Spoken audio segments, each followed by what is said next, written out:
கைலாசம் ஐயா. ஐயாவுக்கு பேரும் கூட மைக் மோகன் கேள்விப்பட்டவங்க சொன்னாங்க. ஆனால் திருமுறை காலங்காலத்தில் இருந்துச்சு ஒரு திருமுறை சொல்லி தெய்வ காலம் இன்னைக்கு தான் சொன்னாங்க 3 மணிக்கு போட்டுவிட்டாருங்க திருமுறையை. அந்த கைலாசம் ஐயா சூரியனை பற்றி பேசிட்டார். திருமுறை கைலாசம் ஐயா. இணைத்தானும் நல்லவை கேட்க அனைத்தானும் ஆன்ற பெருமை தரும் தொட்டனை தோறும் மணக்கேணி மாந்தர்க்கு கற்றனை தோறும் அறிவு சொல்லுக சொல்லில் பயனுடைய சொல்லற்க சொல்லில் பயனிலா சொல். இந்த வள்ளுவர் வாக்குக்கு இணங்க இதுகாரும் எனக்கு முன்னதாக உரையாற்றி சென்ற அத்துணை குருமார்கள் மற்றும் இங்கே மேடையிலே அமர்ந்திருக்கின்ற எனது அருமை சிறப்பு ஆசான்கள் மற்றும் பெரியவர்கள், எனக்கு முன்னதாக அமர்ந்து உரையாற்றிவிட்டு உரையாற்ற காத்து கொண்டிருக்கக்கூடிய எனது அருமை இந்த ஜோதிட குழுமத்தில் பயணிக்கும் எனது அருமை ஜோதிட நண்பர்கள், ஜோதிட குருமார்கள் அனைவருக்கும் இந்த மாலை நேர இனிய வணக்கத்தை காணிக்கையாக்குகிறேன்.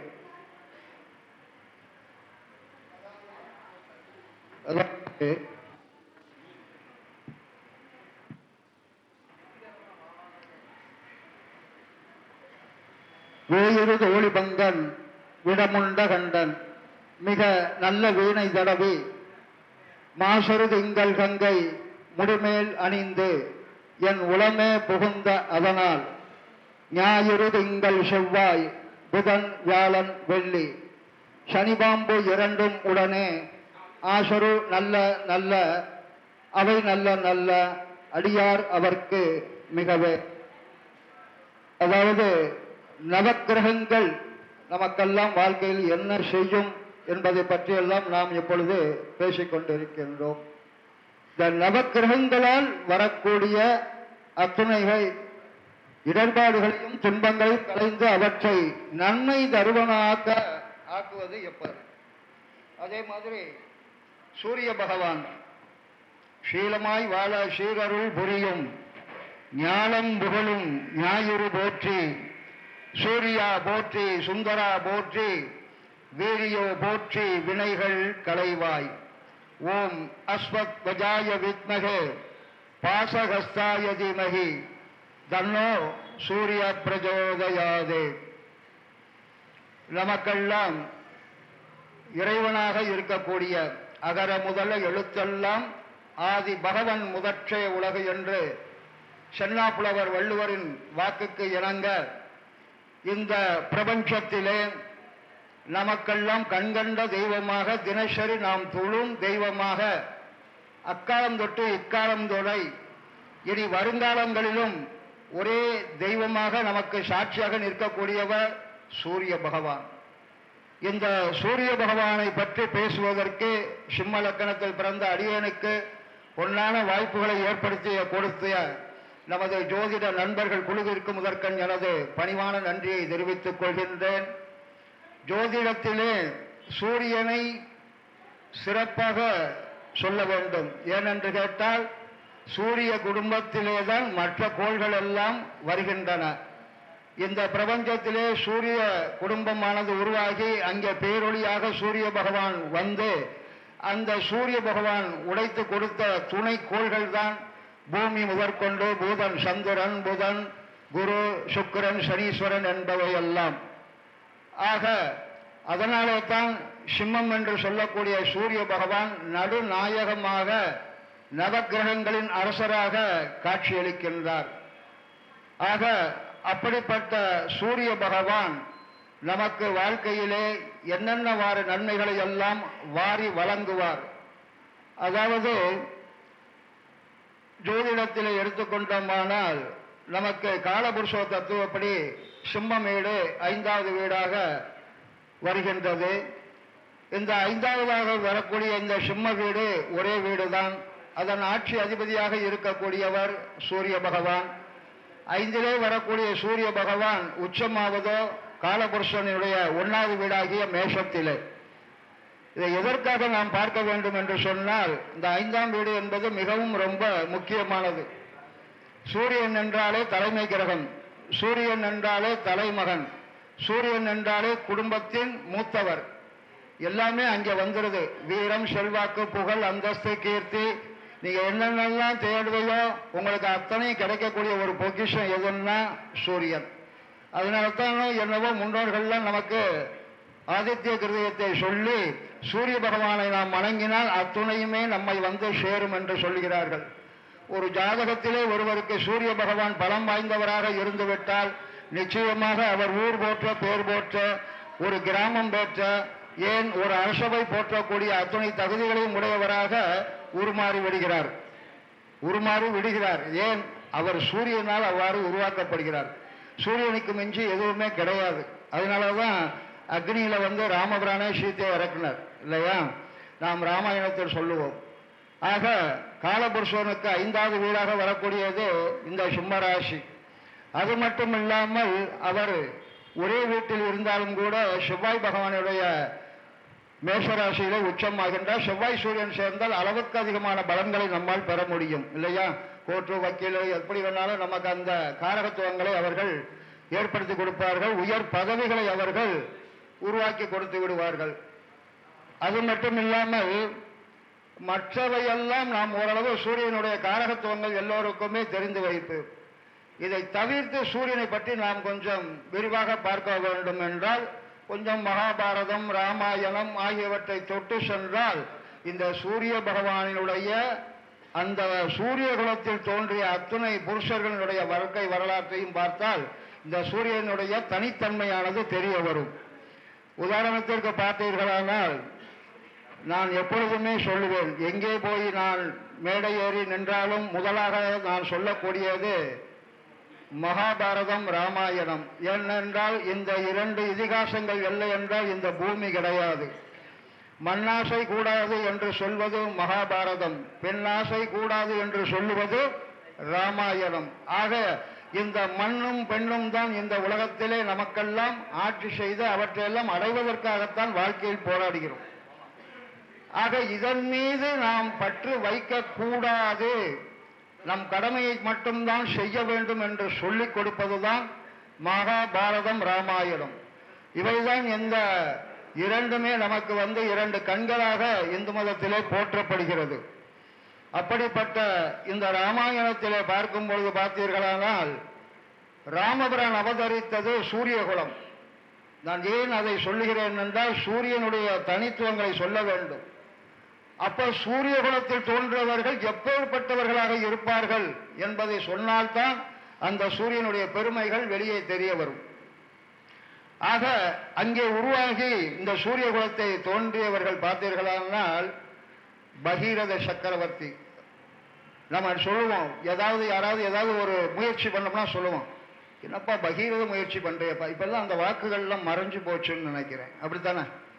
பகீரத பயிற்சி செய்யறப்பா அப்படிம்போம். அப்படின்னா என்ன அர்த்தம்? அப்படின்னா முடியாததை முடிச்சு காட்டணும் அப்படிங்கிறது தான்.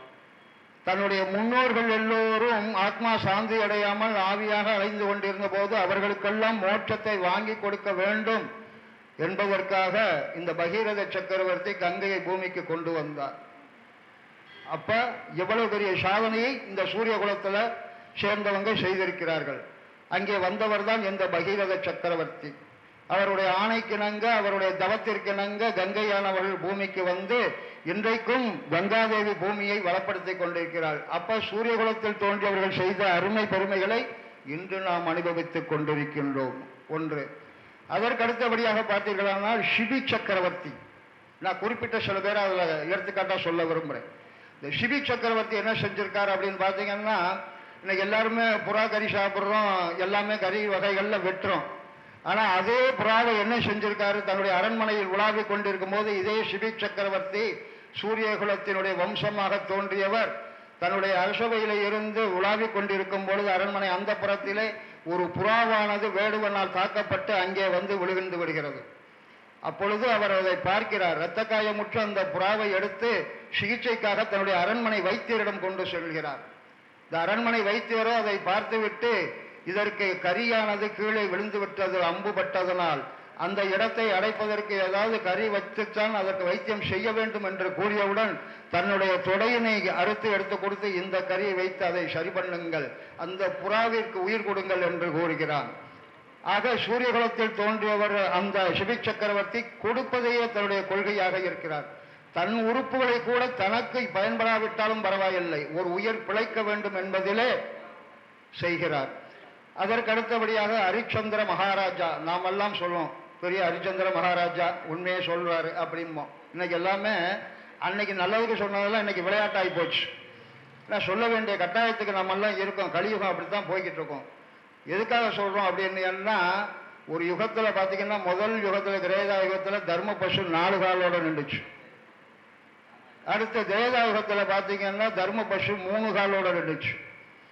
அடுத்து திரேதா யுகம் அடுத்த யுகத்துல பாத்தீங்கன்னா 3 காலோட 2 காலோட நின்றுச்சு. இப்ப கலியுகம் ஆகி போச்சு. இந்த கலியுகத்துல எப்படி இருக்கு? ஒத்த காலோட நின்றுகிட்டு இருக்கு. எப்படா எவன்டா தட்டி விடுவான் நம்ம போய் சேர்ந்துடும் இருக்கு.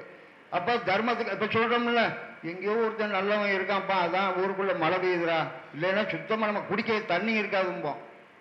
சொல்ல கேள்விப்பட்டிருக்கோம், நம்ம அனுபவிச்சிருக்கோம், பார்த்துருக்கோம். அப்ப இதெல்லாம் நடப்பதற்கு காரணம் என்ன? அப்ப அதெல்லாம் அந்த முன்னோர்கள்லாம் எங்கே போனாங்கள், அவர்கள் சொல்லிவிட்டவையெல்லாம் எங்கே சென்றது என்று யோசிக்க வேண்டும். இப்ப எதற்காக சொல்ல வந்தேன் என்றால், ஹரிச்சந்திர மகாராஜாவை பற்றி சொல்ல வேண்டும். நாடாண்ட அயோத்தி நாடாண்ட மகாராஜா ஹரிச்சந்திர மகாராஜா இந்த சூரிய குலத்திலே வந்தவர் தான். சூரியனுடைய குலத்தை சொன்னால்தான் சூரியனுடைய தனி பண்புகள் வெளிப்படும். அப்புறம் ஜாதகத்தில் அவர் எப்படின்னெல்லாம் செய்வாருங்கிறத நம்ம மேலோட்டமாகவே பார்த்தால் போதுமானது. அப்ப அந்த ஹரிச்சந்திர மகாராஜா தன்னுடைய ராஜ்யத்தை பாதுகாக்க இன்னைக்கு பார்த்தீங்கன்னா சொல்லிட்டா பொய். இங்க வந்தையா நான் அதுக்கு 1000 காரணம் சொல்லுவோம். அரசவையில் உட்கார்ந்து இருக்குமா, அமைச்சராக இருக்குமா, எம்பியா இருக்குமா, எல்லாமே வேற மாதிரி பேசுவோம். ஆனா அப்படி கிடையாது. அன்னைக்கு சொன்ன ஒரே உண்மைக்காக ஆதியிலும் சொல்ல இருந்தாலும் சொல்றேன், ஆதியிலும் பறையனல்ல சாதியிலும் பறையனல்ல பாதியில பறைய நானேண்டி அப்படின்னு சொல்லி ஹரிச்சந்திர மகாராஜா பாடுறாரு. எங்க பாடுறாரு? பிணத்தை எரிக்கக்கூடிய ஒருவராக ஹரிச்சந்திர மகாராஜா வருகிறார். எதற்காக வர வேண்டும்? உண்மையை காப்பாற்ற வேண்டும், உண்மையை சொல்ல வேண்டும் என்பதற்காக. அப்ப இந்த சூரிய குலத்தில் தோன்றவர்கள் சொன்ன சொல்லை காப்பாற்றுவதற்காக போராடக்கூடியவர்கள். எதற்காகன்னா ஒண்ணு அவங்க எதனால உயர்த்தப்படுகிறார்கள்ங்கிறத சொல்லி வரேன். சூரியன் ஒருத்தருக்கு நல்லது செய்தா எப்படி செய்யும், ஒருவருக்கு சூரியன் பலமாக இருந்தால் என்னெல்லாம் செய்வார் அப்படிங்கிறது. அடுத்தபடியாக பார்த்தால் தசரத சக்கரவர்த்தி 8 திசைகளிலும் தேர்களை ஏறி அத்தனை திசைகளிலும் போய் இறைவனுக்காக மலர் கொண்டு வந்து சேர்த்து இறைவனை வழிபட்டவர். அது மட்டுமல்லாமல் 8 திசைகளிலும் போய் வென்று அரசாட்சி செய்தவர். அதான் தசரதன்.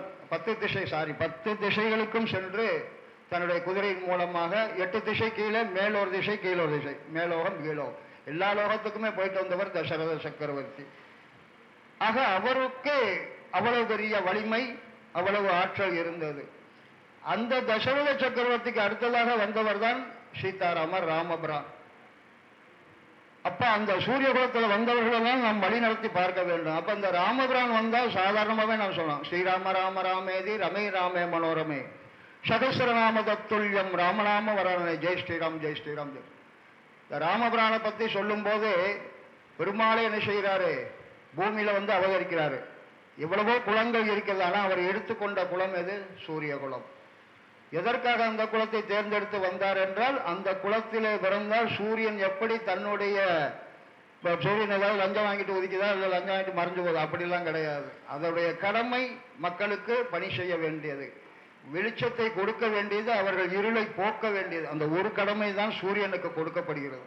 அதுபோல சூரிய குலத்திலே தோன்றியவர்கள், சூரிய நட்சத்திரத்தை வாங்கியவர்கள், சூரிய ராசியை தொட்டவர்கள் எல்லோருமே தங்கள் சொன்ன சொல்லுக்காகவும் வாழும் வாழ்க்கைக்காகவும் சிறப்பாக வாழக்கூடியவர். இந்த வரிசையாக நீங்கள் பார்க்க வேண்டும் அந்த குலத்தினுடைய அருமை பெருமைகள். அதற்காகத்தான் பகவான் ஸ்ரீ பெருமாளை என்ன செய்கிறாரு? நான் வடிவம் எடுத்து போகிறேன். எங்கே போறேன்? தசரத சக்கரவர்த்தியுடைய மகனாக. எதற்காக? திருப்புல்லானியில போய் அவர் குழந்தைப்பாக யாக வேள்வி நடத்துகிறார். வசிஷ்டர் அறிவுரைப்படி நான் போய் அங்க குழந்தையாக அவதரிக்கிறேன் அப்படின்னு சொல்லி என்ன செய்கிறாரு? ராமபிரானாக வருகிறார். பூலோகத்தில் ஒரு மனிதன் எவ்வாறு வாழ வேண்டும் என்பதற்கு ராமாவதாரம் ஒரு எடுத்துக்காட்டாக வருகிறது. அது சூரியகுல திலகத்தினால நிரப்பப்படுகிறது.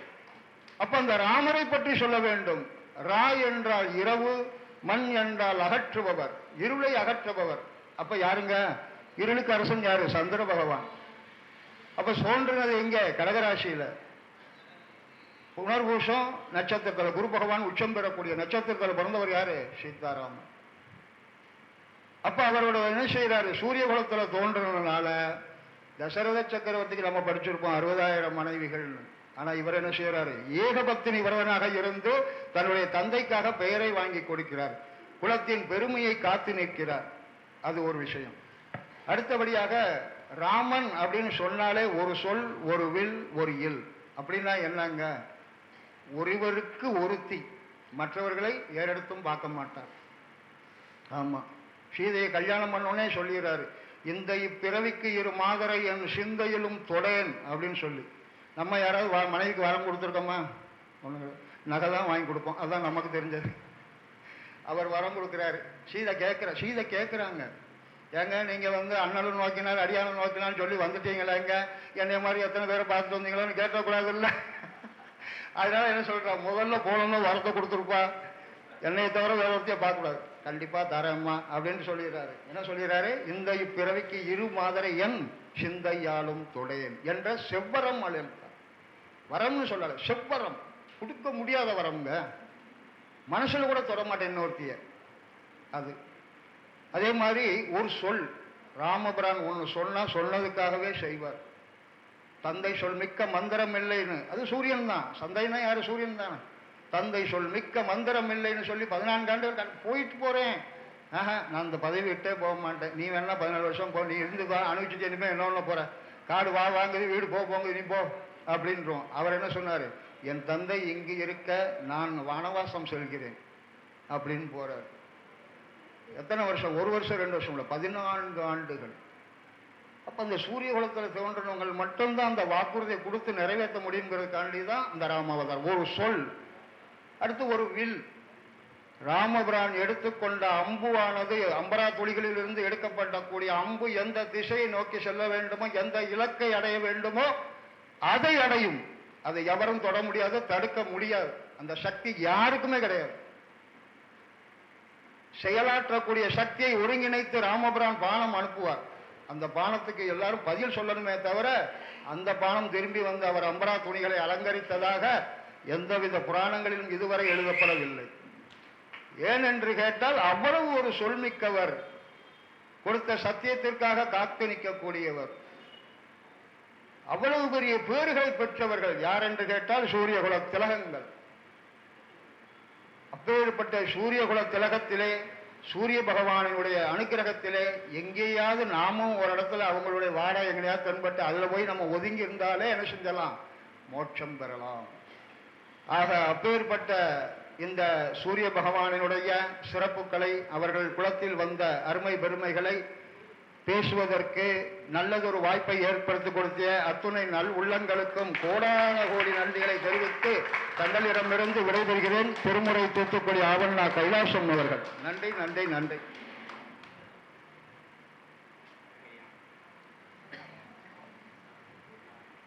ஐயாவோட சேவை எங்க குழுவுக்கு மிகப்பெரிய விஷயம். தினமும் திருமுறை கேட்பது ஒரு பெரிய பாக்கியம். அந்த குழுவில் தினமும் பண்ணிட்டு இருக்காரு.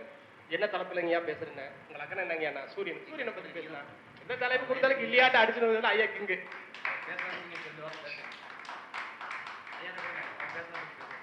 ஐயாவுக்கு நம்ம குழுவின் நிமித்தம் மரியாதை. ஐயா பத்தி பேசுறாங்க.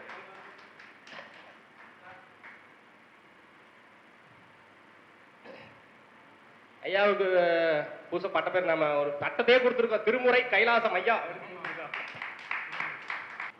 அனைவருக்கும் வணக்கம். அதாவது திருமுறை கைலாசத்தை பற்றி பேச வேண்டும் என்று சொன்னால் நிறைய பேசலாம். ஆனால் இந்த ஜோட நண்பர்கள் குழுவிலே அவர் ஒரு அருமையான வேலை செய்து கொண்டிருக்கிறார். தினம் ஒரு திருமுறை. அந்த தினம் ஒரு திருமுறையை படித்தாலே மனிதனுக்கு அவர் சொன்ன மாதிரி ஒரு சொல், ஒரு வில், ஒரு இழுக்கிற மாதிரி ஒரு குணம் தான் வரும். அந்த அளவுக்கு அவர் போடுற அந்த தேவாரம் திருவாசக பாடல்கள் மிக மிக அருமை. திருமுறை பாடல்கள் மிக மிக அருமை. ஆக படிக்காதவர்களாவது இனிமேல் படித்து அவர் சொன்ன மாதிரி அந்த சூரிய குலத்துக்கு ஒரு பேர் எடுத்து கொடுக்க வேண்டும். வாழ்த்து பேசிய நல்ல உள்ளங்களுக்கு மீண்டும் என்னுடைய பணிவான நன்றி கலந்த வணக்கத்தை தெரிவித்துக் கொள்கிறேன்.